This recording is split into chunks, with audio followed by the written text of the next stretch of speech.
So good to be back with you. My name is Jeff Fuller, Jay Fuller Interviews, Jay Fuller Interviews on YouTube. Please subscribe there, YouTube. You can also join the Facebook group, Jay Fuller Interviews. We're also on Instagram and Twitter, and soon to be on Spotify as the Backfire Podcast on Spotify. And we love to tell people stories because it makes our story much better, less ignorant, and more impactful. And right now we have a great one. Here's Desmond Ridenour. Des, good to have you on. Thanks for having me. Appreciate it. Yeah, so I was introduced to you through Ian Cunningham, who does a Kenny Anderson showcase. Can you just talk about your involvement with the Kenny Anderson showcase?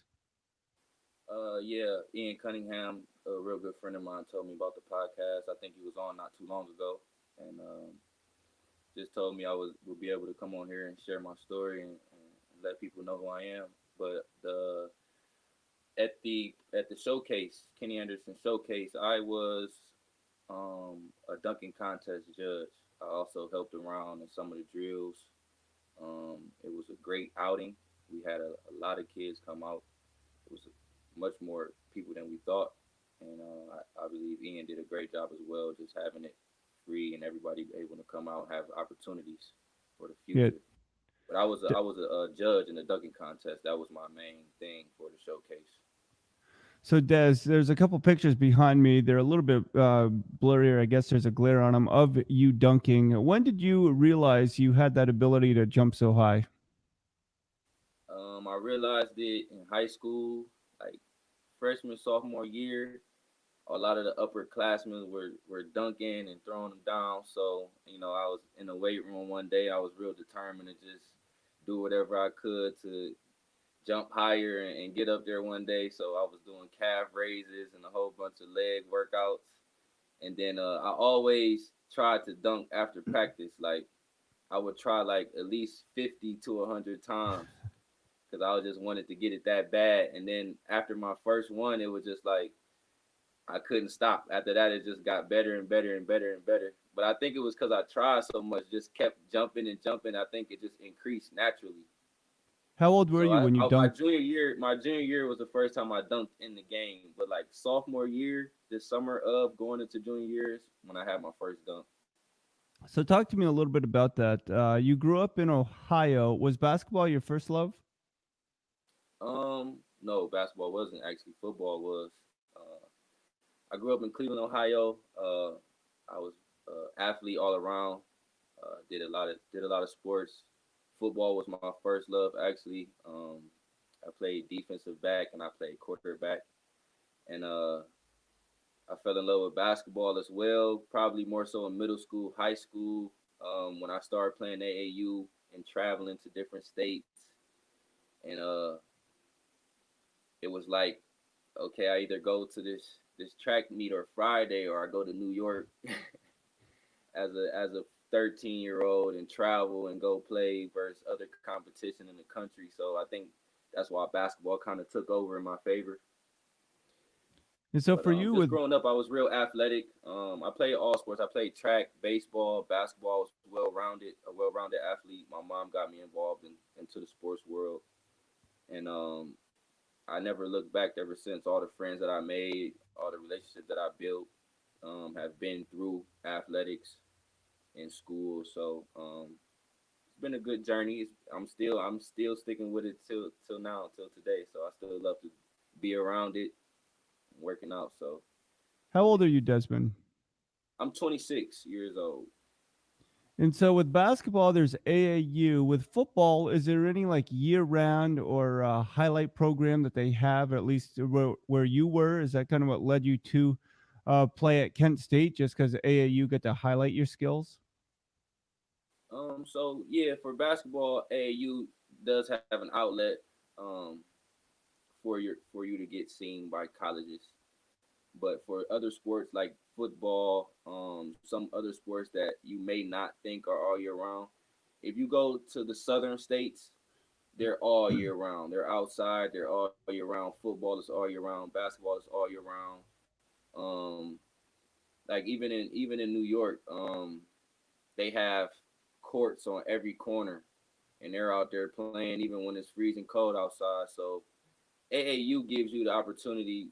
to be seen by colleges and during the summer because they have periods and times where they can only leave and go see certain players and at certain times.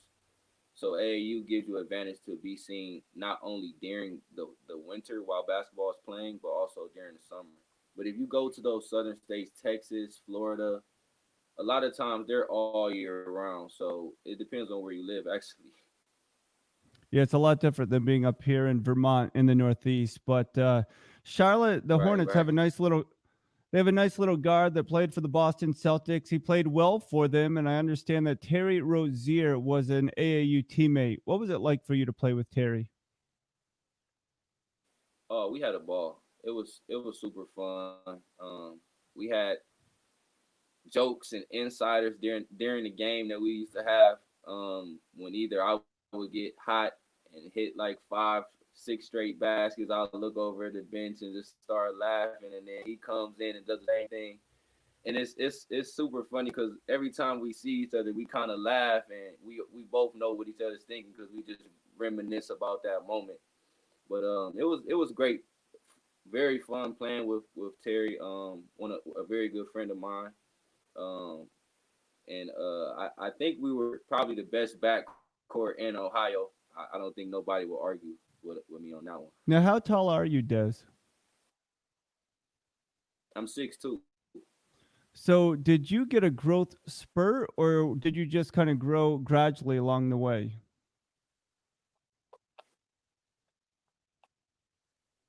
Grew gradually along the way. And again, Des Ridenour makes some time joining us. Throughout high school, my when I first started tiny. Um, you still here with me? Yeah, I hear you. It's kind of glitching a little bit. That's Des Ridenour making some time. Chestnut Checkers is where you can check him out, his website. And I just want to pull that up now as hopefully he rejoins soon. They have a special third annual back to school rally that you can jump on Facebook and see that advertisement. Desmond Ridenour, teammates with Terry Rozier. We're going to ask him about playing against Lonzo Ball. He got the opportunity at AAU or during AAU to play against Lonzo Ball as well. So Desmond is trying to sign back in, and let's just see if we can bring him up now. Here you go, Des. Welcome back. I think I have you. How are you? Hey, can you hear me? I'm good. I can hear you. You look a little froze on the screen, but I was just talking on your Facebook page about the third annual back to I'm school good. I'm rally. good. Can you hear? And let's see. I just wanted to talk about the chestnut checkers, and we're just going to bring up this website here of Des. Hopefully, he can come back soon. But changing the world one individual at a time. Des got into a car accident a little while ago, but he's staying motivated and on task just to keep things moving forward and going well. And so we're just excited about those things that Des is a part of. Chestnut Checkers. Make sure you check that out in the website here. I will bring up for you. So it's a Wix site, and you can just find that there. And Des, let's see if we got you back All on. right, I'm How are back. you? I'm back. I can see you, but I I'm can't good, but hear the you. stream is chopping up. There you go. Talk to me a little bit about Chestnut Checkers. Okay.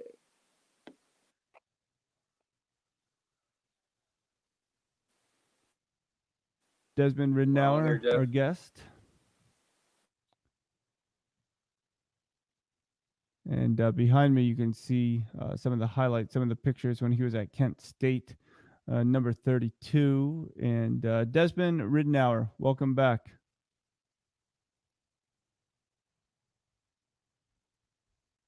And my apologies, we'll have to get Des back on. And again, you're listening to Jay Fuller Interviews, and that's me, Jay Fuller Interviews, on YouTube, Facebook, Instagram, and Twitter.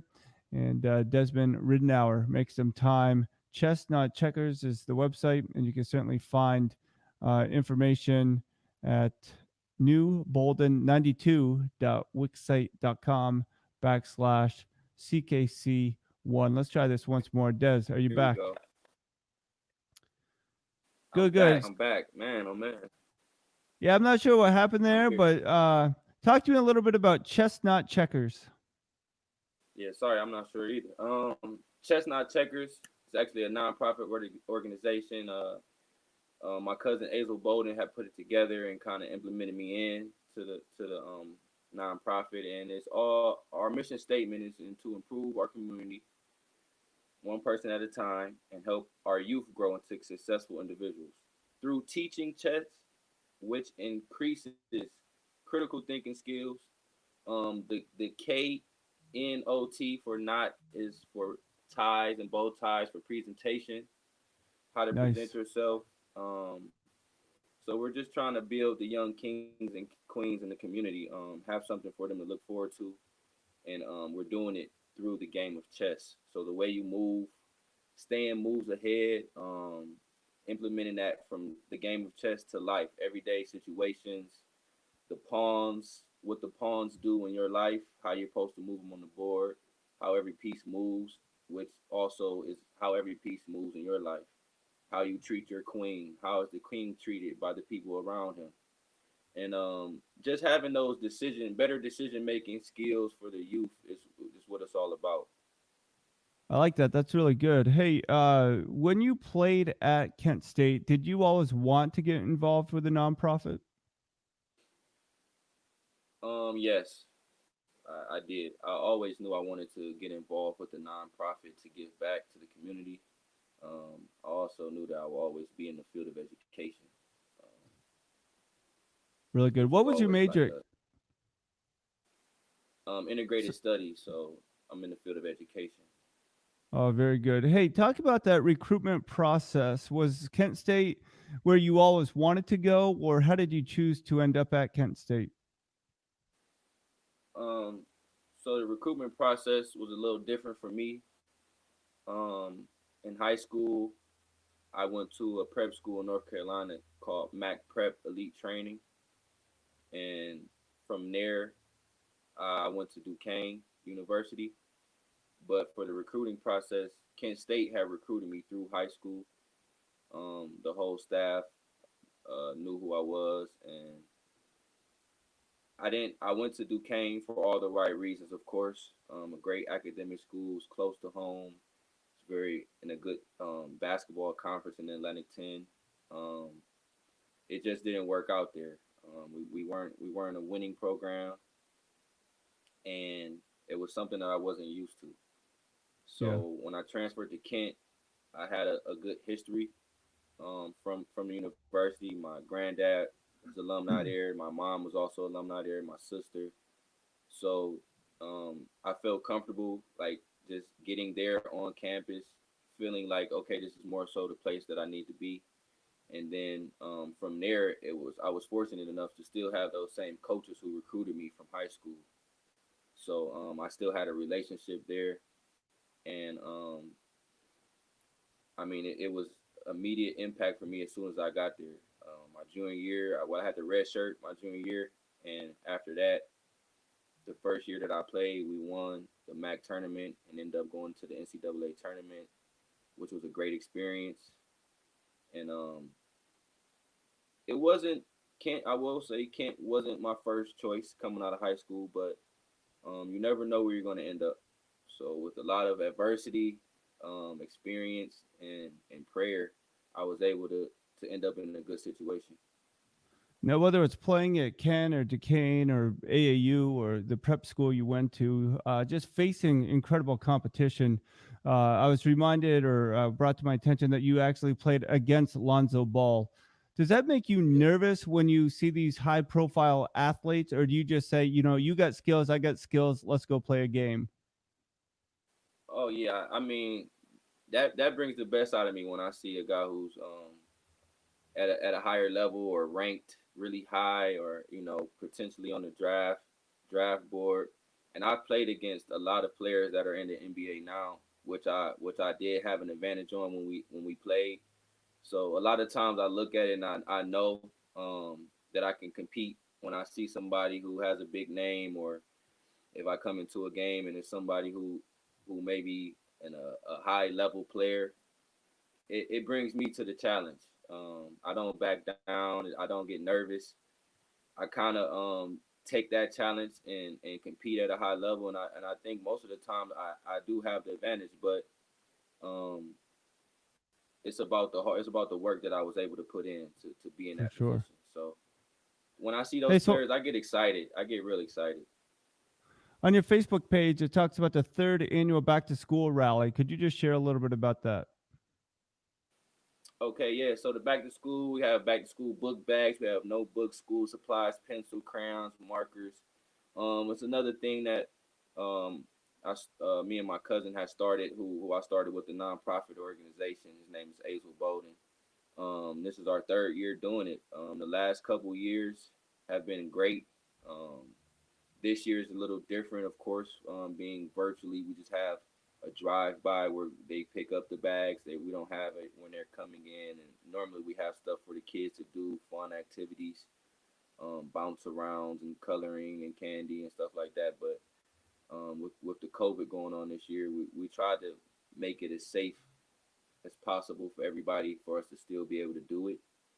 And I think it's really helped. I think it really helps the community for especially for the kids who may be less fortunate enough to have those things for school and be prepared when they are there. So just seeing that and being able to put the smile on the kids' faces and knowing that they're going to be successful individuals one day, like I said before with the nonprofit and sending them off to school ready. I like right now I'm a teacher myself now, so it always makes me feel like a better person to see someone else happy, especially when I can make them happy. Yeah, so good. Hey, number 32. Why did you choose number 32? Number 32, Magic Johnson. I was a There point you guard go. growing up. I was a point guard. Number 32 just always stuck with me. There was no other number really.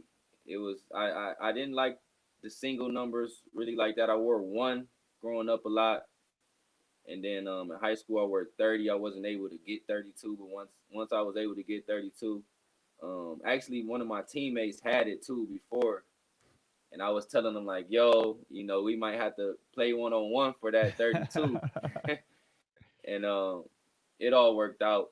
So that was one of the main reasons though. Magic Johnson, one of the players I used to look up to, real flashy highlights. It was just real inspiring for me to keep that number going. So that's why I wore it. Yeah, man, I'm 45 years old and I loved watching Magic Johnson. And for the last, well, probably 35 years, I've been trying to grow out the Magic Johnson goatee. Haven't been able to get close, but at least you look a little bit better with your facial hair than I do. Hey, I just want to talk for a moment. You were involved in a pretty serious accident recently. How have you recovered? um, Honestly, I'm truly blessed. Um, it was a huge impact, um, and I came out with no broken bones. I came out with no really severe marks or scars or deep um, gashes. I just had a couple scratches on my hands and a sore shoulder. So I mean, truly blessed to come out the way I did, and I mean, I feel like a walking angel because sometimes I still am surprised and like I think to myself like, am I really okay? But I think God was just watching over me at the time, and it happened so fast. I was able to give my testimony in church the following Sunday, Hmm. and it really helped me as far as mentally, because physically I was feeling okay, but mentally I was still Yeah. going through some things. So being able to come out alive, talking, walking, I mean, I'm just truly blessed. I'm doing good. My physical well being is good. Still recovering mentally, but overall I'm doing great. Des, share me with some advice that you have because 2020 has certainly been a year, whether it's a pandemic or the social injustice, how can people use moments like this and the fact that you are doing so well? I think it's for a purpose. What story, what platform do you want to take and share right now, knowing that you just made it through without harm? Well, I would share this. One thing about me, and I don't know how it came about. I'm a man of God, of course, but a lot of things that might be negative towards me or in the world, or things I may see, or sometimes people may say some things to me, in a negative way. Everything that comes to me or everything that I see that's negative, I have a really strong way of turning that into a positive thing or situation. So it's hard to do, of course, but you don't let your feelings control your emotions. Yeah, that's good. Um, and most of the time, I'm able to do that. And I think that's why I've been continue to do well during this time period in 2020 with all the stuff that we have going on. And I also go by saying where your best effort is your greatest reward. Hmm. So every day that I wake up, no matter what I do, if I'm out of my comfort zone, um, if I'm doing something that I may feel that I can't complete or it's very challenging to me, I think just experience that I've had in life with sports, being an athlete, taking those challenges head on through college, was able to help me embrace those situations on an everyday basis. So, I tell a lot of people that the devil is always working against you. There's always going to be things that you won't agree with. There's always going to be things that will make you sad, will make you mad. But that goes back with me saying, don't let your feelings control your emotions. So most of the time when I'm around people, I always have an upbeat energy. I try to have a great demeanor, and I believe that it is contagious to most of the people that's around me. But just having that energy, that positivity all the time, and being able to take that negative situation and turn it to a positive, um, I think that's what helps me all the time get through whatever it is that I need to get through. Man, that's so good, and that's to be applauded. And I just thank you for sharing that. And I'm just so thankful for Ian Cunningham, who introduced me, Kenny Anderson Showcase. Make sure you check out that hashtag Kenny Anderson Showcase. But Desmond, when you just think about your future, what are some things that you want to be known for?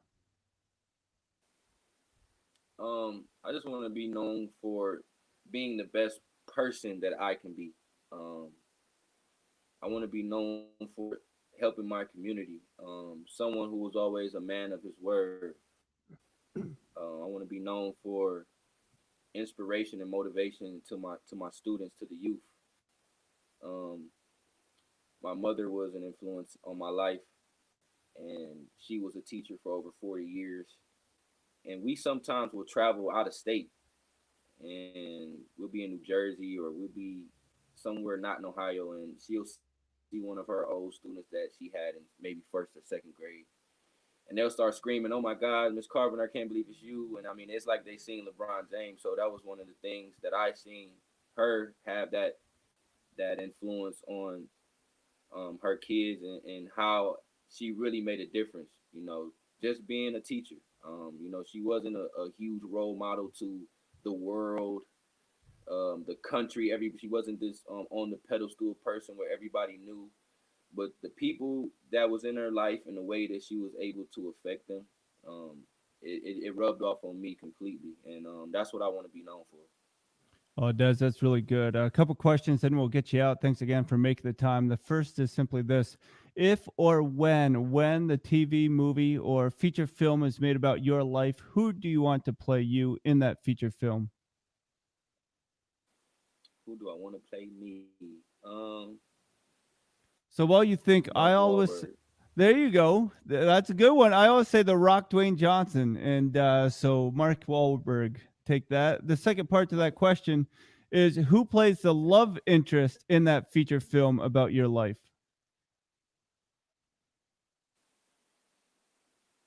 So who? Okay. Uh, I'm gonna have to say, does it have to be? It could. Does it have to be an actor or actress? No, man, you can pick whoever. I always say Halle Berry. I think Halle Berry across from Dwayne the Rock Johnson. That'd be a movie worth watching, especially if it's about me. But it's a little far fetched, I guess. Halle Berry. I would say Gabrielle Union.